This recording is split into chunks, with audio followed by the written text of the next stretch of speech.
آج کی نشست کا پہلا سوال عالمی منظرنامے میں ایک بہت بڑی تبدیلی، بالخصوص اسلامی تحریکوں کے پس منظر میں وہ ممالک جہاں پر مذہبی فکر رائج ہے، ہم سب جانتے ہیں سعودی عرب کا منظرنامہ تبدیل ہو رہا ہے۔ سیاسی افق پر تو ویسے ہی ہے، لیکن ان کے جو مذہبی رجحانات تھے، ان کا جو ایک ظاہری تشخص تھا، وہ سب کچھ یکسر تبدیل ہوتا ہوا نظر آ رہا ہے۔ وہ ملک کے جہاں پر پہلے مذہب ایک شناخت تھا، ایک جس کو آپ کہتے ہیں روایت پسندی، مذہب کی بنیادی چیزوں کے اوپر نو کمپرومائز، آج وہاں پر عورتیں بھی ڈرائیونگ کر رہی ہیں، کانسرٹس بھی ہو رہے ہیں، اور ٹورسٹ کے لیے بھی اس ملک کو کھولا جا رہا ہے، غیر مسلم بھی وہاں پر آ رہے ہیں۔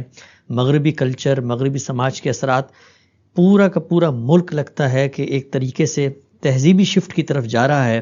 سوال میرا آپ سے یہ ہے کہ ہم نے جس ملک کو آج تک مذہب اسلام اور سیاسی اسلام اور اسلامی انقلاب کے بعد ایک ہدف بنایا کہ مذہب اگر نافذ ہوگا تو اس کی صورت ہوگی، وہی ملک اب تبدیلی کی طرف جا رہا ہے۔ اس تبدیلی کو آپ کیسے دیکھتے ہیں؟ یہ تبدیلی آئی کیسے، اور اس کے سماج پر مستقبل میں کیا اثرات ہوں گے؟ یہ دنیا تغیر کا کارخانہ ہے، اس میں تبدیلیاں آتی رہتی ہیں۔ اگر آپ پرانی تاریخ کو دیکھیں تو اس میں بھی بارہا ایسا ہوا ہے کہ اس سرزمین میں بھی، مسلمانوں کے دوسرے ممالک میں بھی حکومتوں کے بدلنے سے، بادشاہوں کے تبدیل ہونے سے ایسے تغیرات ہم دیکھتے رہے ہیں۔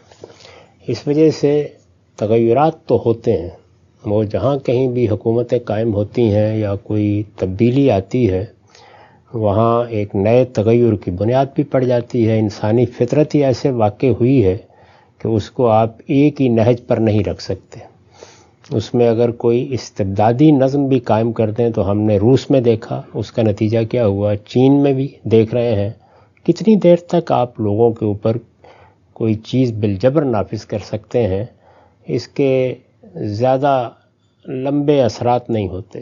بالعموم یہی بات دیکھی گئی ہے۔ تو اس سے خیر قطع نظر دیکھنا یہ چاہیے کہ اس سے پہلے جو کچھ ہو رہا تھا وہ کیا تھا، اب جو کچھ ہو رہا ہے وہ کیا ہے۔ میرا خیال ہے کہ اس میں چند بنیادی حقائق بھی واضح رہنے چاہیے۔ یہ جو سرزمین ہے، اس کی ایک خاص حیثیت ہے۔ یہ حیثیت اس کو میں نے، آپ نے، کسی حکومت نے، کسی بادشاہ نے نہیں دی، یہ اس کائنات کے پروردگار نے دی ہے۔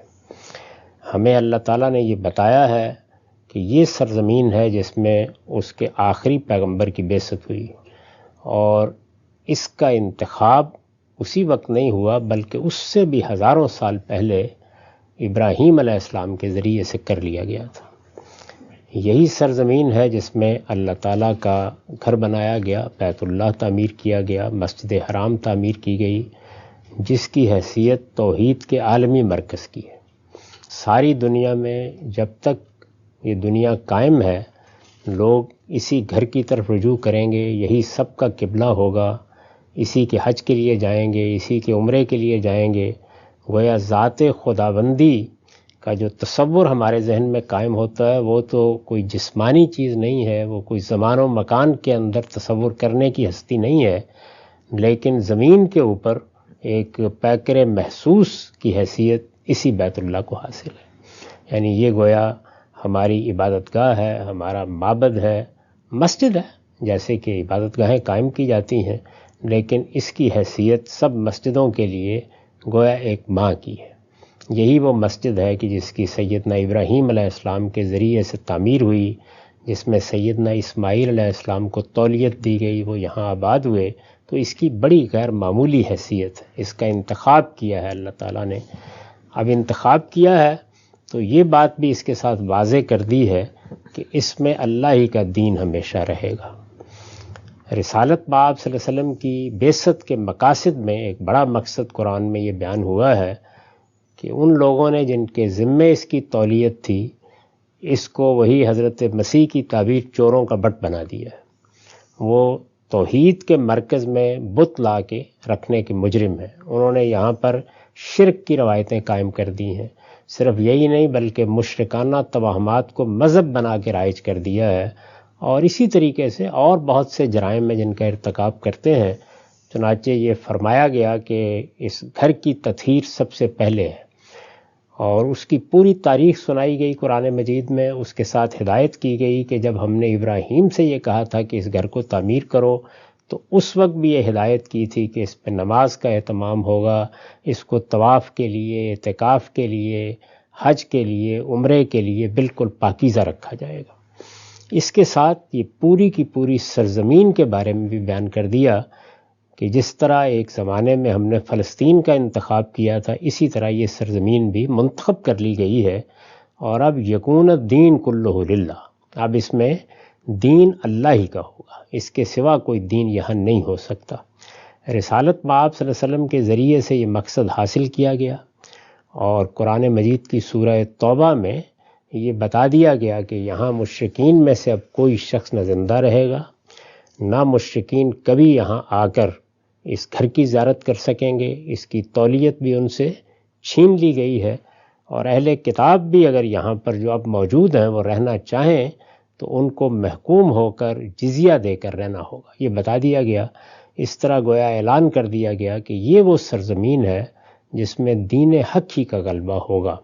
اور دین اللہ کا دین، اللہ کا وہ دین جو پیغمبروں کے ذریعے سے دیا گیا ہے، وہ صرف اسلام ہے. اور اسلام کے سوا یہاں کسی اور دین کا کوئی تصور نہیں ہے. رسول اللہ صلی اللہ علیہ وسلم نے اسی حکم کو واضح کر دیا کہ قیامت تک مسلمان اس بات کے پابند ہیں کہ لا یجتمع دینان فی جزیرۃ العرب، یعنی اس جزیرہ نما میں، جزیرہ عرب میں اللہ کے دین کے ساتھ کوئی دوسرا دین کبھی جمع نہیں ہوگا. تو یہ اس کے بارے میں دین کے، شریعت کے احکام ہیں.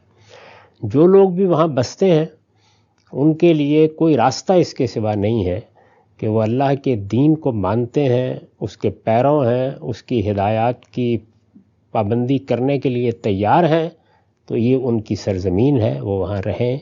اگر وہ اس دین کو چھوڑ دیتے ہیں تو اللہ کا حکم یہی ہے کہ پھر ان کے لیے بھی اس سرزمین پر کوئی جگہ نہیں. تو یہ ضروری تھا کہ میں سب سے پہلے آپ کو یہ بتاؤں کہ اس سرزمین کی خصوصی حیثیت کیا ہے. اس حیثیت کو اسی طرح قائم رکھنے کی ذمہ داری صرف بنی اسماعیل پر نہیں ہے. ہم جب مسلمان ہوتے ہیں تو ہم سب کی ذمہ داری ہے. اس میں کوئی انحراف ہوگا، اس میں کوئی خرابی ہوگی تو ہم سب اس کے لیے جواب دہ ہیں. اور ہمیں پوری کوشش کرنی ہے کہ توجہ دلائیں، اور اگر اس کے لیے اپنا سب کچھ بھی قربان کرنا پڑ جائے تو اس سے دریغ نہ کریں، اس لیے کہ یہی سرزمین اس دین کے مرکز کی حیثیت رکھتی ہے. اسی میں توحید کا عالمی مرکز ہے، اسی میں ہمارا وہ قبلہ ہے اور وہ مسجد ہے کہ جس مسجد کے لیے ساری دنیا کو یہ کہا گیا تھا کہ آؤ اور اس کے حج اور عمرے کے لیے رخت سفر باندھو. تو یہ اہمیت، یہ حیثیت، یہ کسی دور میں بھی وہاں حکمران کون آتے ہیں، کون جاتے ہیں، کیا کرتے ہیں، یہ حیثیت اور یہ اہمیت کسی حال میں بھی تبدیل نہیں ہوگی. یہ میں نے اس لیے عرض کر دیا کہ تغیرات سیاست میں اور سیاسی حالات میں ہوتے ہیں، لیکن اس سرزمین کے بارے میں دین کا نقطہ نظر کیا ہے، دین میں اس کو حیثیت کیا دی گئی ہے، اس کے حوالے سے وہاں کے لوگوں کی ذمہ داری کیا ہے، ہماری ذمہ داری کیا ہے، اس میں کوئی ابہام نہیں ہے. مسلمانوں کا پورا علم اس کو اسی طریقے سے بیان کرتا ہے. اب یہ دیکھ لیجئے کہ یہاں جو انقلاب آیا، اور اس انقلاب نے ایک باقاعدہ صورت ہم یہ جانتے ہیں ایک کم و بیش 100 سال پہلے اختیار کی. اس سے پہلے ترکوں کی حکومت تھی، اور ہم جانتے ہیں کہ عثمانیوں کا کیا مزاج رہا ہے. ان سے بھی پہلے عباسیوں کی حکومت تھی، مسلمانوں کی بہت سی سلطنتیں قائم ہوئیں، اس میں بھی نشیب و فراز آتے رہے ہیں. ایسا بھی ہوا ہے کہ یہاں حملے ہو گئے، ایسا بھی ہوا ہے یہاں بغاوتیں ہوئی ہیں. وہ دور بھی آیا جب کئی برس کے لیے حجر اسود ہی لوگ اکھاڑ کر لے گئے، اور یہاں بہت طوفان بدتمیزی انہوں نے برپا کیا. تو حالات کے تغیرات تو تاریخ آپ پڑھیں اس میں ہوتے رہے ہیں. یہ جو تبدیلی آئی یہ اس لحاظ سے بڑی اہم تھی کہ یہ در حقیقت ایک مذہبی کہیے یا ایک اسلامی کہیے تحریک کے نتیجے میں آئی. یعنی ایک بڑے مسلح وہاں پیدا ہوئے، محمد بن عبد الوہاب. اس وقت ان کے نظریات، افکار وہ زیر بحث نہیں ہیں، ان سے مجھے، آپ کو، کسی کو اختلاف ہو سکتا ہے، لیکن بہرحال وہ ایک مسلح تھے. انہوں نے یہ کوشش کی کہ وہ اپنے گرد و پیش کے علاقوں میں بھی جو بڑے سردار تھے یا قبائل میں جن کی خصوصی حیثیت تھی ان کو اپنی دعوت پیش کریں. ان کی دعوت قبول ہوئی اور رعیہ کے علاقے میں ہم یہ جانتے ہیں کہ ابتدا میں، معاف کیجیے گا، دریا کے علاقے میں ابتدا میں ان کا ایک نظم حکومت قائم ہو گیا، اور پھر یہ چیز اس پورے خاندان کے سامنے تھی کہ جزیرہ نما عرب پر بھی اس کی حکومت قائم ہو۔ اس وقت اگر آپ اس وقت کی تحریریں پڑھیں اور اس وقت کے حالات کو دیکھیں تو وہ یہی سمجھتے تھے کہ اللہ کی منتخب کردہ اس سرزمین کو، اس حرم کو، اس بیت اللہ کو ہر طرح کے شرک سے اور ہر طرح کی بدعت سے پاک ہونا چاہیے۔ اپنی ذات میں اصول کے لحاظ سے یہ بڑی ہی غیر معمولی چیز ہے، اور اس سرزمین کے بارے میں نے ابھی عرض کیا کہ یہ ذمہ داری کہ یہ شرک سے پاک ہو، بدعت سے پاک ہو، اس میں جو لوگ حکومت کریں وہ دین کے علمبردار ہوں، دین پر عمل کرنے والے ہوں، یہ تو ہم سب کی آرزو ہے۔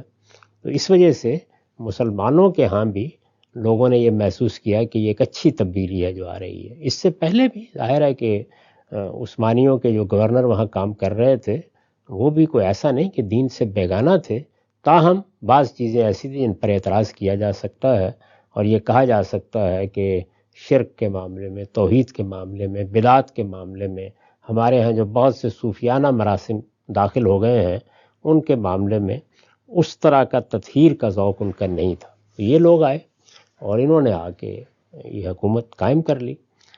میں نے اس سے پہلے بھی یہ عرض کیا تھا کہ اس وقت خاص طور پر ہندوستان میں جو ہمارے اکابر تھے ان میں یہ بڑی خواہش تھی کہ یہاں ایک شورا پر مبنی نظام قائم ہو جائے، جیسے ہم افغانستان میں یہ خواہش کرتے رہے ہیں۔ یہ خواہش پوری نہیں ہوئی اور وہاں ایک بادشاہت قائم کر دی گئی۔ بادشاہت کے نظام میں یہ خوبی بھی ہوتی ہے کہ آپ جو کرنا چاہتے ہیں اس میں کوئی رکاوٹ نہیں ہوتی، اور یہ خامی بھی ہوتی ہے کہ اب بعد کی نسلوں میں جیسے لوگ آئیں گے اس کے لحاظ سے کچھ تبدیلیاں اور تغیرات بھی آ جائیں گے۔ تو وہ حکومت قائم ہوئی، اس میں علماء کا بڑا غیر معمولی اثر و رسوخ تھا، اور علماء بھی وہ کہ جو سلفی تعبیر کو صحیح تعبیر سمجھتے تھے، اور عام طور پر وہ یہ خیال کرتے تھے کہ شرک کے معاملے میں، بدعات کے معاملے میں کسی قسم کی کوئی مداہنت نہیں ہونی چاہیے، اور اس میں کوئی شبہ نہیں کہ اس سرزمین کا یہ حق ہے کہ یہاں اس طرح کی چیزوں سے متعلق کوئی مداہنت ہو بھی نہیں۔ ایک حکومت قائم ہو گئی اور اس نے اپنی دانست میں اپنے طریقے کے مطابق یہ کوشش کی کہ وہ شریعت پر عمل کرے۔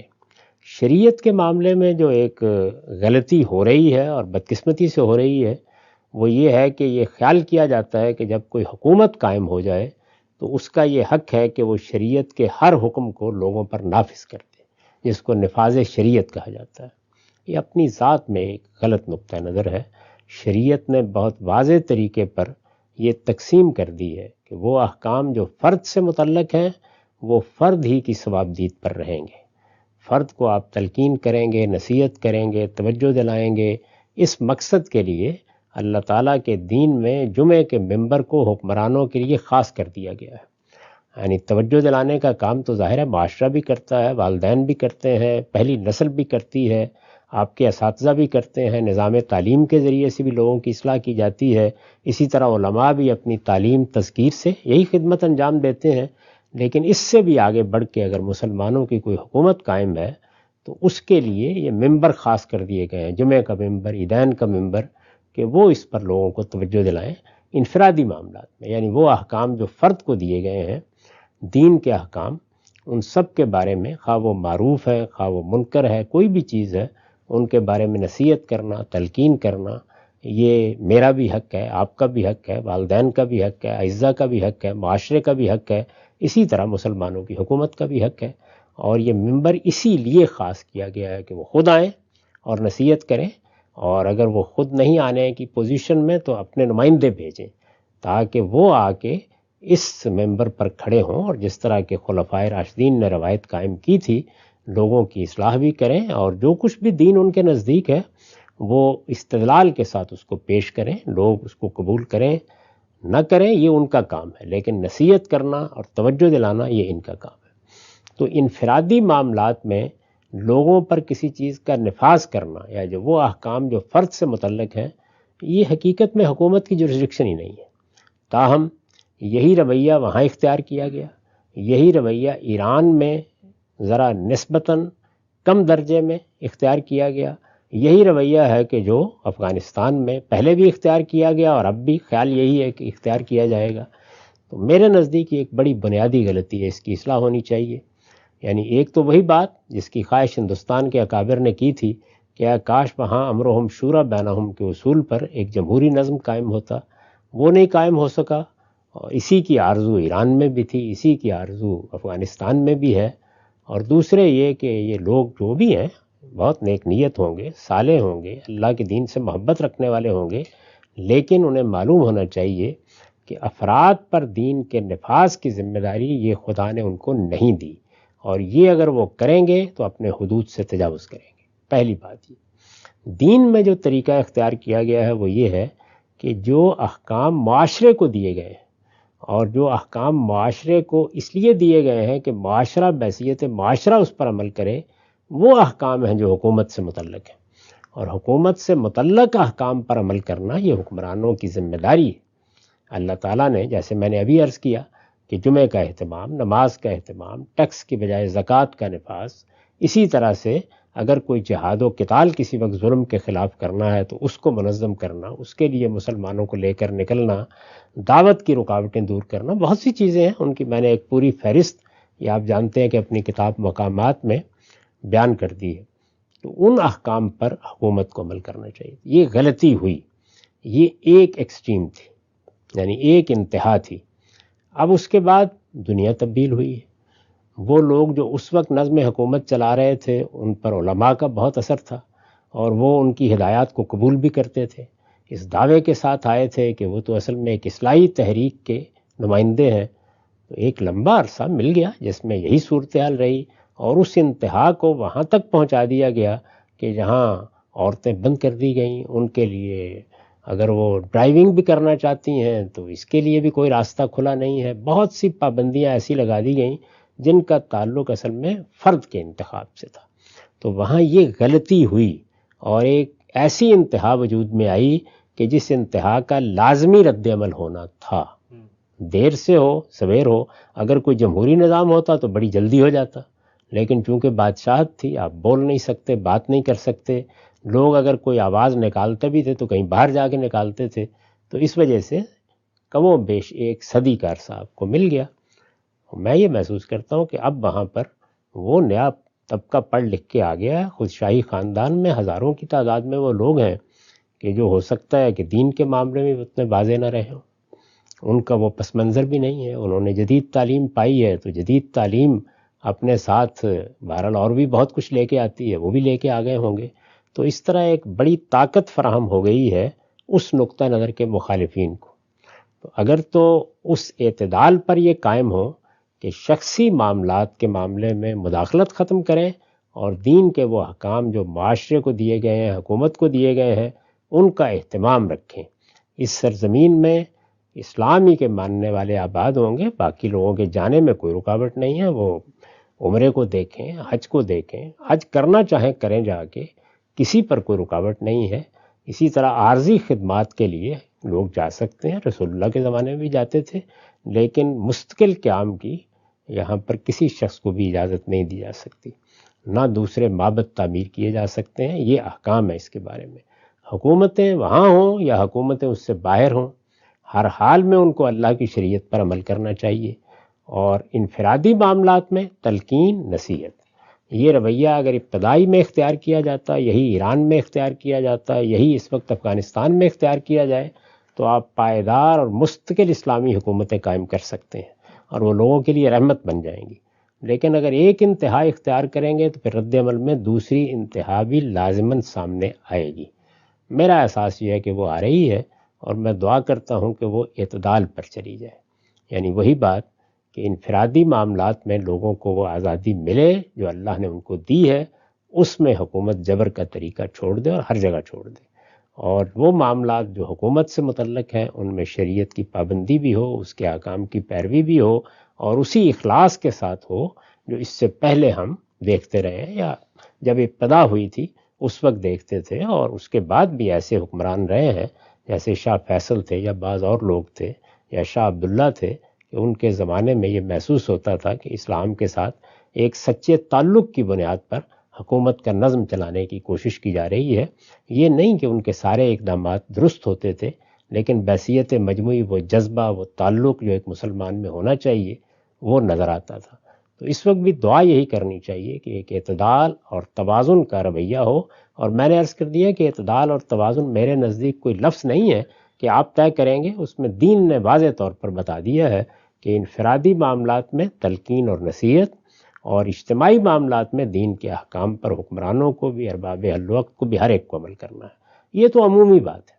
اس کے ساتھ وہاں حرمین ہے، تو اس وجہ سے وہ جو حجاز کا علاقہ ہے یا حرمین ہے یا وہ دو شہر ہیں جن کو قدیم صحیفوں میں بھی شہر امین اور شہر عزیز کہا گیا ہے، ان میں بہرحال پوری احتیاط کرنی چاہیے کہ کوئی ایسی چیز نہ ہو جو ان کی خصوصی حیثیت کے منافی ہو. اور ان کی خصوصی حیثیت کیا ہے؟ یہ کہ وہاں اللہ کی بندگی کے لیے لوگ جاتے ہیں، عبادت کے لیے جاتے ہیں، پرستش کے جذبے سے جاتے ہیں، حج و عمرہ کے لیے جاتے ہیں. اس وجہ سے ان کی فضا میں مسجد کی سی پاکیزگی رہنی چاہیے. یعنی ان کا معاملہ عام شہروں کا نہیں ہے. تو یہ چیزیں جو ہیں یہ اگر ملحوظ رہیں اور اس توازن اور اعتدال کے ساتھ اقدامات ہوں تو پھر تو رحمت ہے. اور اگر اس میں انتہا پسندی آتی ہے تو میں نے عرض کیا کہ پہلے بھی ایک طرح کی انتہا پسندی تھی، اب رد عمل میں بھی آئے گی. اس کے بھی کچھ نقصانات تھے، اس کے شاید اس سے بھی زیادہ ہوں گے. ہم سبھی جو فکری تبدیلی آئی ہے سعودی عرب کے اندر، ہم جب بات کرتے ہیں، آپ سے گفتگو بھی ہوتی ہے، 21ویں صدی کے اندر فکری تبدیلی، عوام کا شعور بلند ہو، ان سب کے ذریعے سے یہاں پر تو بظاہر لگتا ہے کہ اوپر کا ایک طبقہ ہے، حکمران ہے، ان کے اندر کو فکری تبدیلی آئی ہے تو ملک کے اندر اس کا اظہار ہو گیا ہے. اسی طریقے سے جب یہ کہا جاتا ہے کہ جی آپ کا جو بھی مذہب ہے، جو ہمارے یہاں روایتی تعبیر دین ہے، 100 سال تک مجسم ہو کر دنیا کے اسٹیج پر سعودی عرب میں وہ سامنے رہی، لیکن پھر بھی عوام اس سے کیوں متاثر نہیں ہوئے اور آج شعوری طور پہ اس کو کیوں نہیں اپنا سکے، اس پہلو پر بھی آپ سے بات کریں گے. اور ایک اور اہم بات جو آج کل بہت زیر بحث ہے کہ سعودی فرما روا نے جب اپنی پالیسی کو دیا ہے، مذہب کے بارے میں بیان کیا ہے، ویژن 2030 کے بارے میں، اور اس میں یہ کہا ہے کہ قرآن اور حدیث کی حیثیت کیا ہے، لوگوں نے اس سے بھی ایک مماثلت تلاش کی اور کہا کہ غامدی صاحب بھی یہی بات کرتے ہیں. ان سارے موضوعات پہ بات ہوگی. سعودی عرب کے اندر آنے والی تبدیلی، منظرنامے کے اندر اس کے سیاسی طور پہ کیا اثرات ہوں گے اور مذہبی طور پہ کیا ہوں گے، یہ سب زیر بحث لائیں گے. وقت ہمارا یہاں مکمل ہوتا ہے، دوبارہ حاضر خدمت ہوں گے. اب تک آپ کے بہت شکریہ. گزشتہ نشست میں ایک موضوع پر آپ سے گفتگو کا آغاز کیا تھا، اسی کو آج آگے بڑھائیں گے. سعودی عرب کے اندر ایک بڑی تبدیلی دنیا کے سیاسی سٹیج پر بھی اور مذہبی تحریکوں کے پس منظر میں بھی جو کچھ ایک تشخص تھا، نظر آ رہا ہے کہ ایک تہذیبی شفٹ ہے، ایک پیراڈائم شفٹ ہے. سعودی عرب کے اندر ریاست نے فیصلہ کر لیا ہے کہ جو اس کے مذہبی نظریات تھے اب وہ اس طریقے سے قائم نہیں رہیں گے. اس موضوع پر آپ نے اپنے خیالات کا اظہار کرنے کی آغاز کیا تھا، آگے بڑھائیں گے. آج ہم یہ بتائیے گا کہ سعودی عرب نے بہت لمبے عرصے تک ایک دینی مذہبی فکر کو ریاست کی سطح پر دنیا بھر میں نہ صرف کہ فروغ دینے کا ایک عمل کیا بلکہ خود اپنے ملک میں بھی عملاً نافذ کیا. سوال آج میرا پہلے آپ سے یہ ہے کہ جو ہماری روایتی تعبیر دین ہے، فقہ کا ذخیرہ ہے، اسٹیٹ کے اس میں کیا اختیارات ہیں، ان کی ایک عملی تصویر اور نمونہ سعودی عرب میں سامنے آیا، 100 سال تک رائج رہا. کیا وجہ ہے آپ کی نظر میں کہ شریعت کو انہوں نے نافذ کیا لیکن اس کے باوجود عوام کا اجتماعی ضمیر اس شریعت کو نہ صرف یہ کہ شعوری طور پہ قبول نہیں کر سکا، آج جیسی تبدیلی آئی ہے سب کے سب ان تمام قوانین کی خلاف ورزی کو اب دینی فریضہ سمجھتے ہیں؟ یہ توقع کرنا کہ آپ کسی حکومت کے ذریعے سے لوگوں کے دل و دماغ کو بدل دیں گے تو میرے نزدیک احمقوں کی جنت میں رہنے کے مترادف ہے. ایسا کبھی نہیں ہوتا. حکومتیں، نظم اجتماعی، معاشرے، تہذیبی روایتیں ایک فضا ضرور پیدا کر سکتے ہیں اور وہ فضا بعض چیزوں کے لیے معاون بھی ہوتی ہے، لیکن مذہب انسان کے دل و دماغ کو مفتوح کرتا ہے اور وہی ہونا بھی چاہیے. یعنی میں جب یہ فیصلہ کرتا ہوں کہ میں نے اسلام قبول کر لیا ہے تو میں کئی مرتبہ یہ واضح کر چکا ہوں کہ اسلام کا مطلب کسی ایک نقطہ نظر کو محض اختیار کر لینا نہیں ہے، بلکہ یہ لفظ بتا رہا ہے کہ اپنی حقیقت کے لحاظ سے یہ اللہ تعالیٰ کی مرضی کے سامنے سرنڈر کر دینا ہے. یہ بات جو عام طور پر لوگ کہہ دیتے ہیں کہ اسلام سلامتی سے ہے، یہ بات صحیح نہیں ہے. یعنی اسلام کا مطلب ہے ٹو سرنڈر، اپنے آپ کو اللہ کی مرضی کا تابع کر دینا. اسی تعبیر کو سیدنا ابراہیم کے حوالے سے بیان کیا گیا کہ اسلمت لرب العالمین. تو یہ میرا اپنے پروردگار کو مان لینا، اس کو اپنا آقا سمجھنا، اس کو اپنا مالک سمجھنا، اس کو اس کائنات کا بادشاہ سمجھنا، اس کی مرضی کے سامنے سر جھکا دینا، اس کی خوشنودی کی طلب میں زندگی بسر کرنا، یہ کسی ظاہری قانون کے تحت نہیں ہو سکتا. اس کے لیے تو وہی طریقے ہیں جو انبیاء علیہم السلام نے ہمیشہ اختیار کیے ہیں، اور وہ یہ کہ آپ لوگوں کو دعوت دیں، آپ تبلیغ کریں، آپ ان کے دل و دماغ کو مفتوح کریں، آپ ان کے سوالوں کا جواب دیں، ان کے اشکالات دور کریں. یہ سب کچھ بھی جب آپ کر رہے ہوں گے تو اس میں بھی زیادہ سے زیادہ جو توقع آپ کر سکتے ہیں وہ یہ کہ جن لوگوں کو یہ بات سمجھ میں آ جائے گی، جو اس تعلیم کو قبول کر لیں گے، وہ اس کے مطابق زندگی بسر کریں گے. تو ابھی بھی کیا آپ کا خیال ہے کہ کروڑوں کی آبادی ہے جزیرہ نما عرب میں، ہمارے ملک میں بھی، تو کیا یہ صرف حکومت ہے جس کے احکام کے تحت لوگ دین کی پابندی کرتے ہیں؟ بے شمار لوگ آپ کو ملیں گے جو نماز پڑھ رہے ہیں، روزہ رکھ رہے ہیں، حج کر رہے ہیں، اخلاقی اصولوں پر اپنے آپ کو قائم رکھنے کی صحیح کرتے ہیں، برے سے برے حالات میں اللہ تعالیٰ کی ہدایات پر عمل پیرا ہوتے ہیں، اپنی خلوت اپنی جلوت میں اللہ کے احکام کو پیش نظر رکھتے ہیں. یہ سب کے سب لوگ کسی حکومت کی وجہ سے ایسا کرتے ہیں، وہ اللہ کی وجہ سے ایسا کرتے ہیں. تو دین اصلاً یہ چیز پیدا کرنا چاہتا ہے، اس لیے اس سے کوئی بڑی تشویش میں نہیں مبتلا ہو جانا چاہیے. جو کچھ اصل میں چھپا ہوا تھا وہ اوپر نمایاں ہو گیا ہے. آپ کے علم میں ہے کہ اس سے پہلے بھی جو لوگ جاتے تھے وہاں برسوں رہتے تھے، وہ اندرونی حالات سے واقف تھے، وہ یہ جانتے تھے کہ گھروں میں کیا صورتحال ہے. اسی طریقے سے لوگ اپنی خلوت میں کن چیزوں کو روا رکھتے ہیں، وہ یہ بتاتے تھے کہ یہ در حقیقت ایک اوپر سے نظم قائم کر دیا گیا، اس سے زیادہ کچھ نہیں ہے. تو اس لیے اسلام اصلاً اسی پر انحصار کرتا ہے. وہ ایک دعوت ہے، وہ ایک پیغام ہے، اس کو اس طرح کے سہاروں کی ضرورت نہیں ہے. وہ تو اپنی دعوت اور اپنا پیغام اپنے اصول پر پہنچائے گا، دلوں تک اس پیغام کو اتارے گا. وَلِلَّهِ الْحُجَّةُ الْبَالِغَةُ، اللہ کے ہاں تو حجت بالغہ ہے، اور وہ بالغہ ہے، اس کا ہدف کیا ہے؟ وہ دل ہے، دماغ ہے. وہ مفتوح ہوں گے تو اسی سے آپ کو حقیقی تصویر سامنے آئے گی. پھر یہ بات قرآن مجید نے واضح کر دی ہے کہ دنیا میں اللہ کے پیغمبر بھی آ کر کبھی اس طرح پورے ملکوں کو اور کبھی اس طرح بہت بڑی اکثریت کو اس دین پر عمل پیرا نہیں کر سکے. بڑی تھوڑی تعداد، جگہ جگہ بیان کیا ہے کہ ایک قلیل تعداد ہے کہ جو ان چیزوں کو قبول کرتی ہے. کیوں؟ اس لیے کہ جب آپ علم کے لحاظ سے اس دین کو قبول کرتے ہیں اس کے بھی کچھ نتائج ہیں، اس کی ایک قیمت آپ کو دینی پڑتی ہے. اور جب عمل کے لحاظ سے قبول کرتے ہیں اور عملی تقاضے پورے کرتے ہیں تو اس کی بھی ایک قیمت دینی پڑتی ہے. تو یہ کشمکش کی دنیا ہے جس میں انسان کو بھیجا گیا ہے. اس میں یہ توقعات کیوں وابستہ کی جائے؟ میرے نزدیک تو اس کی ضرورت بھی نہیں ہوتی. آپ کو جو طریقہ اللہ کے پیغمبر نے بتایا ہے وہ یہ ہے کہ یہ چیزیں جو اس وقت لوگ کہہ رہے ہیں کہ ظاہر ہو گئی ہیں، ان چیزوں کے بارے میں، یہ چونکہ شخصی معاملات ہیں، کوئی آدمی تعلیم کیا پا رہا ہے، گاڑی کیسے چلا رہا ہے، لباس کیا پہنا ہوا ہے، موسیقی سنتا ہے یا نہیں سنتا، اس طرح کی جتنی چیزیں ہیں ان کے بارے میں تبلیغ کا، تلقین کا، نصیحت کا، لوگوں کے دل و دماغ کو بدلنے کا طریقہ اختیار کرنا چاہیے کہ ان کے لیے دین کا وہ پیغام کہ دین اصل میں دل کی پاکیزگی کا نام ہے، بدن کی پاکیزگی کا نام ہے، اخلاق کی پاکیزگی کا نام ہے، علم کی پاکیزگی کا نام ہے، عمل کی پاکیزگی کا نام ہے.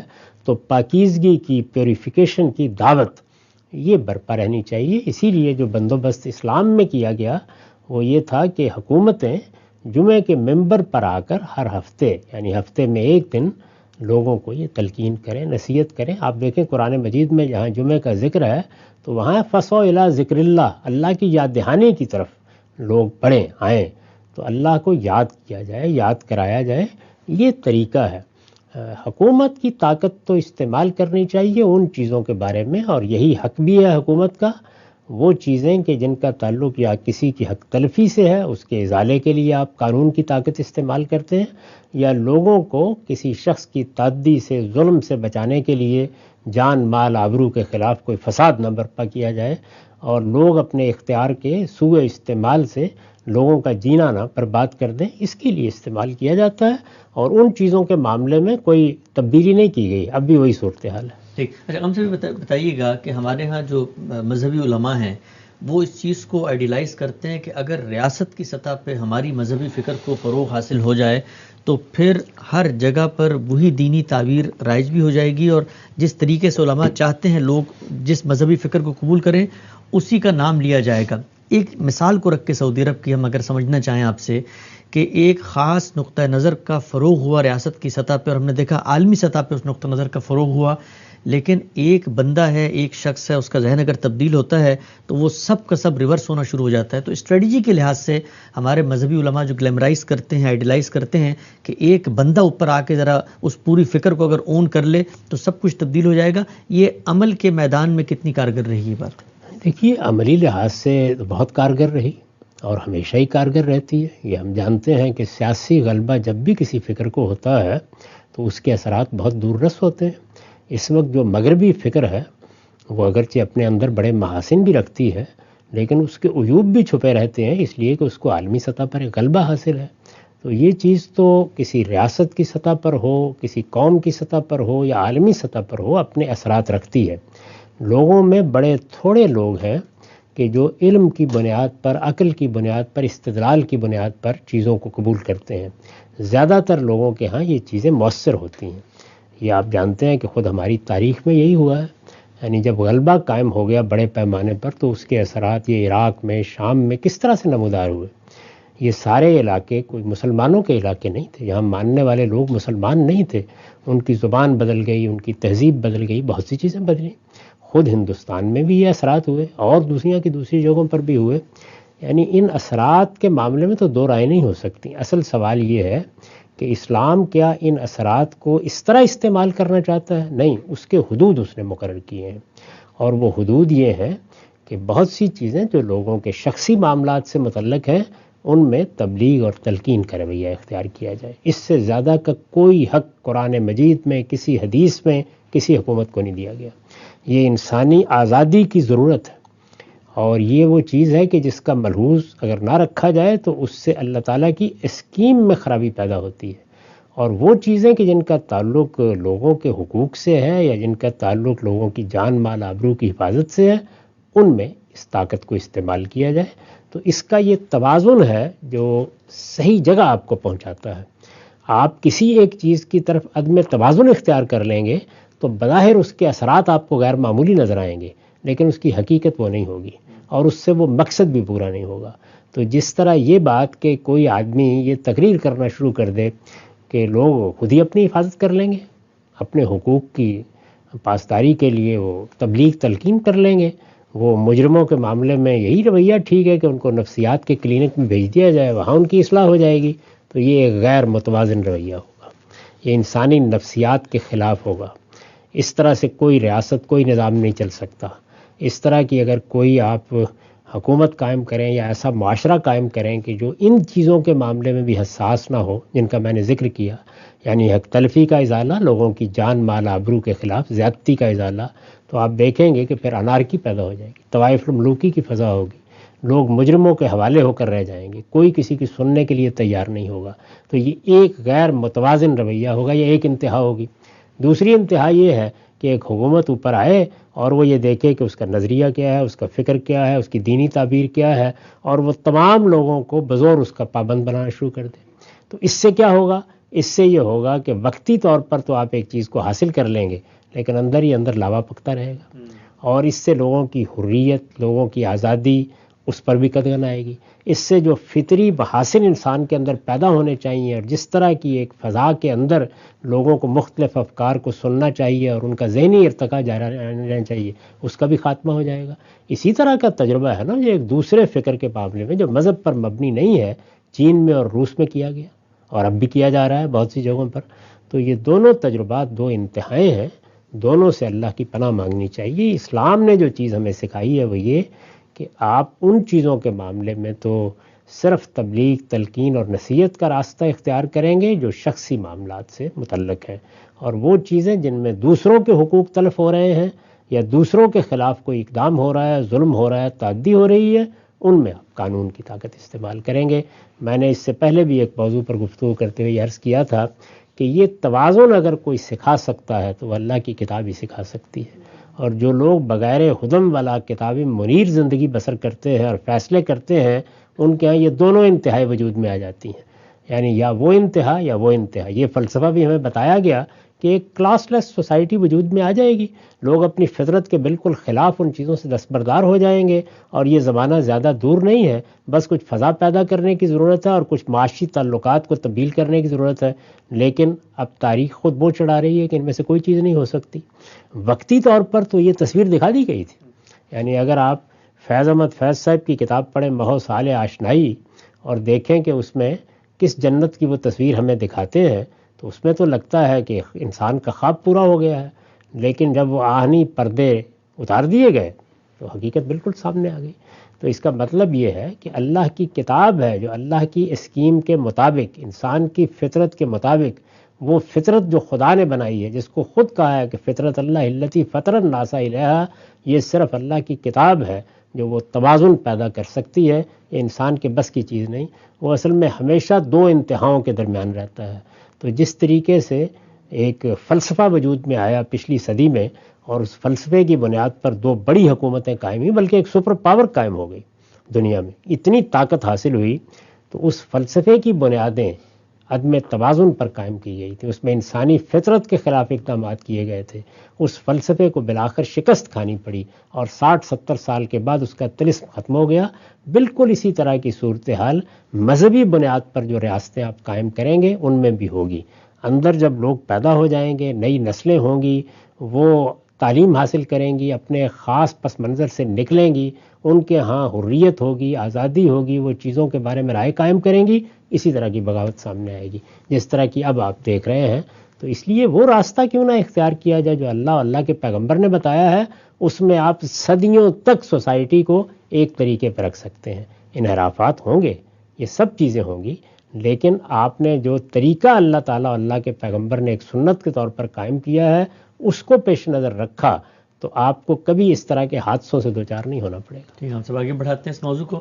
یہ بیان فرمائیے گا کہ سعودی فرما رواں نے جس وقت اپنا مذہبی ویژن سلطنت کے بارے میں بیان کیا، تو وہاں پر جو دو بنیادی نکات تھے وہ یہ کہ قرآن کی بنیاد پر تو قانون سازی ہو سکتی ہے، لیکن خبر واحد کی بنیاد پر ہم کوئی قانون سازی نہیں کریں گے الا یہ کہ وہ متواتر کے درجے میں پہنچ جائے۔ بالعموم یہ نقطہ نظر جب سامنے آیا تو لوگوں کی یہی رائے تھی کہ شاید یہ کم و بیش وہی بات ہے جو غامدی صاحب بھی اکثر بیان فرماتے ہیں خبر واحد کی حجیت کے بحث میں۔ پوچھنا میں آپ سے چاہتا ہوں کہ جو کچھ مذہبی نقطہ نظر کا ویژن پیش کیا گیا ہے، آپ کے نظریات و افکار کی کیا کوئی اس سے مماثلت مشابہت ہے یا آپ کو اس سے الگ بات کہتے ہیں؟ مجھے اس طرح کی چیزوں سے کوئی دلچسپی بھی نہیں ہوتی، یہ فیصلے لوگ کرتے رہیں۔ میں پھر ایک مرتبہ یہ واضح کر دیتا ہوں کہ میرا یہ نقطہ نظر نہیں ہے۔ اچھا، جو بات میں نے ہمیشہ کہی وہ یہ ہے کہ ہمارا دین ہمیں دو صورتوں میں ملا ہے، ایک قرآن مجید جو اللہ کی کتاب ہے، اور دوسرے وہ سنت جو پیغمبروں کے طریقے کی حیثیت سے رائج تھی، جس کی تصویب اور تقریر کے بعد حضور نے اس کو آگے جاری کیا، اس میں کچھ اضافے کیے، کچھ ترمیم کی، کچھ تغیر کیا۔ یہ دونوں چیزیں ہمارا دین ہے، اور دونوں کس طرح منتقل ہوئی ہیں؟ دونوں اجماع اور تواتر سے منتقل ہوئی ہیں۔ قرآن مجید بھی اسی طرح منتقل ہوا ہے اور سنت بھی اسی طریقے سے منتقل ہوئی ہے۔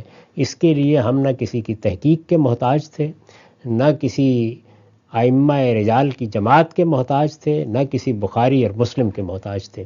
یہ در حقیقت مسلمانوں کے اجماع اور تواتر سے نسلاً بعد نسلاً منتقل ہو رہے ہیں، اور اس کے لیے ہمارے پاس خدا کی حجت موجود ہے۔ تو اللہ کا دین کیا ہے؟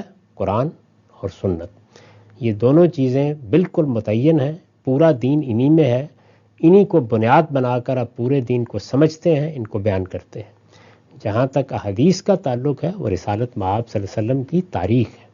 صحابہ کرام نے آپ کو دیکھا ہے، آپ کی باتیں سنی ہیں، ان کو آگے بیان کر دیا ہے۔ یہ جو کچھ آپ کے سامنے اس طرح کے موقعوں پر آتا ہے، یہ در حقیقت حدیث کی تقسیم ہے، یعنی حدیث کے بارے میں یہ بحثیں پیدا ہو گئی ہیں کہ ان میں کون سی احادیث احاد ہیں جن میں ایک ہی آدمی کسی موقع پر رہ گیا ہے، کون سی ہیں کہ جن میں زیادہ تعداد ہے، اور کون سی روایات ہیں جن کو متواتر کہا جا سکتا ہے۔ تو یہ در حقیقت اس تاریخی ذخیرے کے بارے میں بحث اور گفتگو ہے۔ یہ بالکل ایک دوسری بحث ہے، کسی وقت کرنی ہوگی تو ہم کر لیں گے، لیکن میرا نقطہ نظر تو بالکل متعین، بالکل واضح ہے کہ دین قرآن و سنت میں ہے۔ حدیث میں جو کچھ ہمیں ملے گا وہ در حقیقت کیا ہے؟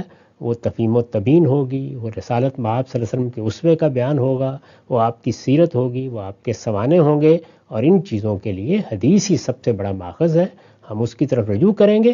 باقی جہاں تک دین کا تعلق ہے وہ اپنے عقیدوں اور اپنے اعمال سمیت پورا کا پورا قرآن و سنت میں بیان ہو گیا، یہ اس سے بڑی مختلف بات ہے۔ ٹھیک ہے، ہم سب آگے بڑھاتے ہیں۔ یہ بیان فرمائیے کہ آپ نے اس سرزمین کی خصوصی حیثیت کے بارے میں خود قرآن مجید، رسالت محمد صلی اللہ علیہ وسلم کے ارشادات کیا ہیں، اس کو بڑی تفصیل سے واضح کیا تھا۔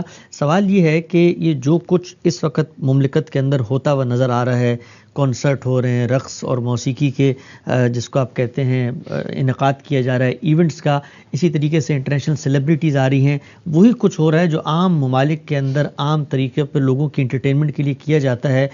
تو وہ جو پورا نقطہ نظر آپ نے بیان کیا تھا اس خطے کی، اس سرزمین کی ایک تقدیس خصوصی حیثیت کے ضمن میں، تو یہ جو کچھ ہو رہا ہے اس وقت، اس کے بارے میں اہل علم علماء کا کیا رویہ ہونا چاہیے؟ مذمت کا ہونا چاہیے، اباحت کا ہونا چاہیے؟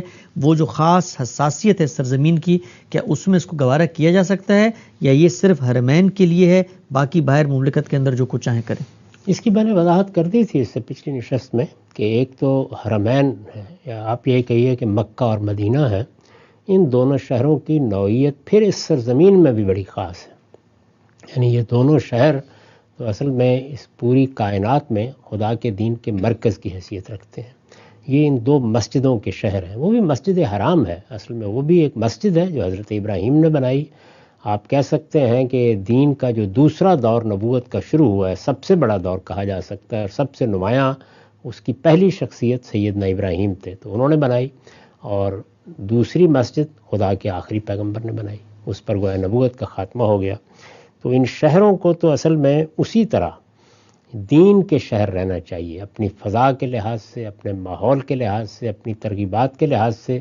اگر وہاں کے رہنے والوں میں کوئی شخص اس ماحول کے ساتھ مناسبت نہیں رکھتا، وہ عبادت کی فضا ہے، جس طرح آپ مسجد کو دیکھتے ہیں تو پورے شہر ہی گویا اس طرح سے ہونے چاہیے، اور اس کا لحاظ حکومتوں کو بھی رکھنا چاہیے، اس کا لحاظ لوگوں کو بھی رکھنا چاہیے۔ کوئی آدمی نہیں تحمل کر سکتا تو وہ دوسرے شہروں میں جا سکتا ہے۔ یہ تو ہے حرمین کی یا مکے اور مدینے کی حیثیت، جن میں یہ دو مسجدیں ہیں۔ یہ میں نے پھر عرض کر دیا کہ جو آپ ایک مسجد میں آداب ملحوظ رکھتے ہیں، وہی آداب وہاں ملحوظ رہنے چاہیے۔ پورے شہر حقیقت میں انہی آداب کے ساتھ آباد بھی رہنے چاہیے، آباد رکھنے بھی چاہیے، اور ان میں ان سب چیزوں کو ملحوظ رہنا چاہیے۔ باقی مملکت عمومی حیثیت رکھتی ہے، لیکن وہ عمومی حیثیت بھی باقی دنیا کے مقابلے میں خصوصی ہے۔ اس لیے کہ جب اس میں اللہ کے دین کے سوا کوئی دوسری چیز جمع نہیں ہو سکتی، تو اس کا مطلب یہ ہے کہ بحیثیت مجموعی بھی پورے ماحول کو اس طرح ہونا چاہیے جس طرح کہ اللہ کا دین چاہتا ہے۔ اس میں علماء توجہ بھی دلائیں گے، بات بھی کہیں گے، بتائیں گے بھی۔ اب اس میں کہاں حدود سے تجاوز ہوا ہے، کہاں تک گوارا کیا جا سکتا ہے، کون سی چیزیں آپ موضوع بنائیں گے تبلیغ تلقین کا، ان سب چیزوں پہ گفتگو ہو سکتی ہے، لیکن بہرحال ایک عمومی فضا جو پورے جزیرہ نما عرب میں ہے، وہ یہی دین کہتا ہے کہ دین کے غلبے کی اور دین کی برتری کی ہونی چاہیے، یہ ہمارے دین کا مرکز ہے۔ اچھا، ہم سے بھی بیان فرمائیے گا، جب آپ کہتے ہیں یہ جو پورا خطہ ہے اس کے اندر اس طرح کی فضا برقرار رہنی چاہیے، تو خطے کے اندر تو اور بھی 5 ممالک ہیں، اس میں امارات کی ساری ریاستیں آتی ہیں، قطر ہے، عمان ہے، کویت ہے، یہ سب بھی اس کا حصہ ہیں جزیرہ نما عرب کا۔ تو ایک سوال ذہن میں یہ آتا ہے کہ آپ اکثر بات کرتے ہیں جمہوریت کی، تو اگر جمہوریت اس خطے میں قائم کر دی جائے تو پھر جمہور تو پھر اپنے طریقے سے فیصلے کریں گے، جمہوریت کے تو پھر سارے تقاضے ہوتے ہیں، تنقید بھی ہوتی ہے، لوگوں کی آزادی بھی ہوتی ہے، اظہار کی بھی، خیال کی بھی اور اعمال کی بھی، تو پھر اس خطے کی جو سینٹٹی ہے اس کو موجودہ دور کے جمہوری نظام کے اندر ڈھال کے اس تقدس کو کیسے برقرار رکھ سکتے ہیں؟ یہ تو ہمیں لوگوں کو کہنا ہے کہ وہ اس کو برقرار رکھیں، یعنی اس کے تقدس کو برقرار رکھنے کے لیے آسمان کے نہ فرشتے آئیں گے، نہ کسی خاندان کو بلانا پڑے گا، لوگوں ہی سے بات کرنی ہے نا۔ وہ مسلمان جو وہاں بستے ہیں انہی کو بتانا پڑے گا، تو ان کی اکثریت جب اس چیز کو مانے گی، سمجھے گی، اس کا لحاظ کرے گی تو فضا موجود رہے گی۔ نہیں ہوگی تو بنی اسرائیل کی تاریخ پڑھ لیں، فلسطین کی بھی یہی حیثیت تھی، تو اللہ تعالیٰ نے پھر ان کے ساتھ کیا معاملات کیے۔ تو اس وجہ سے یہ کوئی طریقہ نہیں ہے کہ یہ چیز برقرار رکھنے کے لیے لوگوں کے حقوق سلب کر لیے جائیں، ان کی آزادی ختم کر دی جائے، ان پر ایک خاندان کی بادشاہی مسلط کر دی جائے یا خاندانوں کی بادشاہی مسلط کر دی جائے۔ یہ جو باتیں بیان کی جا رہی ہیں کہ یہ دین کا تقاضا ہے، دین نے اس سرزمین کو یہ حیثیت دی ہے، اس میں ہمیں دین کا یہ غلبہ قائم رکھنا ہے، یہ ساری باتیں کن سے کہی جا رہی ہیں؟ ایمان والوں سے کہی جا رہی ہیں، مسلمانوں سے کہی جا رہی ہیں۔ تو مسلمانوں کے ہاں یہ چیز جتنی زیادہ ہوگی اسی لحاظ سے اس کا ظہور ہوگا، اور اگر مسلمانوں کے ہاں یہ چیز موجود نہیں ہے تو آپ کا کیا خیال ہے کہ پھر آپ باہر نہیں آنے دیں گے، اندر تو سب کچھ ہو رہا ہوگا۔ ٹھیک ہم سب آخری سوال آج کی نشست کا، تبلیغی جماعت کے اوپر بھی پابندی کی باتیں کی گئیں اور جو نقطہ نظر استدلال پیش کیا گیا وہ یہ کہ یہ اہل بدع میں سے ہیں، ان کی کتابوں کے اندر ضعیف روایات ہیں۔ سوال اصولی آپ سے یہ ہے کہ کیا کسی ریاست کی یہ جورسڈکشن ہے کہ وہ لوگوں کے اعتقادات کی بنیاد پر آمد و رفت کی پابندی لگائیں اور کسی کے نظریات کی ترویج کو روکیں، اور خود تبلیغی جماعت جیسی ایک بے ضرر جماعت پہ اگر پابندی لگی ہے مسلمانوں ہی کی مملکت میں تو اس کو آپ کیسے دیکھتے ہیں؟ اس سے پہلے کیا وہاں جماعتیں بنانے پر پابندی نہیں تھی؟ یعنی ملوکیت میں تو جماعتیں نہیں بنائی جا سکتی۔ جب جماعتیں بنیں گی، تنظیمیں اٹھیں گی، تو اس کا لازمی نتیجہ یہ ہوگا کہ ملوکیت اس سے خطرہ محسوس کرے گی۔ تو ملوکیت اپنی ذات میں جائز نہیں ہے، وہ جو اس طرح کی پابندیاں لگاتی ہے ظاہر ہے وہ بھی جائز نہیں ہے۔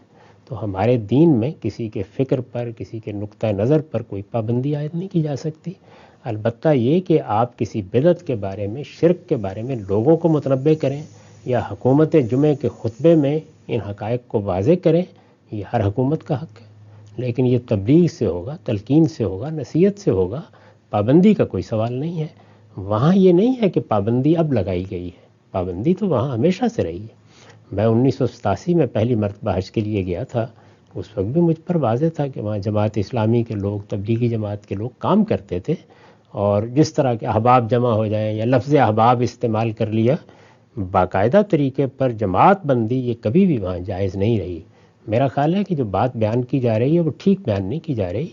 یعنی جمعے کے خطبوں میں اگر مثلاً فقہاء علماء کے اقوال بتائے جا رہے ہیں یا ان کا فتویٰ بتایا جا رہا ہے تو یہ تبلیغ تلقین ہے، اس سے زیادہ کوئی چیز نہیں۔ پابندی پہلے بھی تھی، پابندی اب بھی ہے، وہ اس وقت تک رہے گی جب تک ملوکیت ہے۔ جب وہاں پہ آپ جمہوری نظام قائم کریں گے امرہم شورا بینہم کی بنیاد پر، تو پھر اس طرح کی پابندیاں نہیں لگائی جا سکتی۔ ہمارا وقت یہاں پہ مکمل ہوتا ہے۔ سعودی عرب کے اندر آنے والی ایک بڑی تبدیلی مذہبی لحاظ سے کیسے دیکھتے ہیں غامدی صاحب؟ دینی نقطہ نظر کیا ہے اور کیا وہ سماجی محرکات تھے جنہوں نے اس تبدیلی کو مہمز فراہم کی؟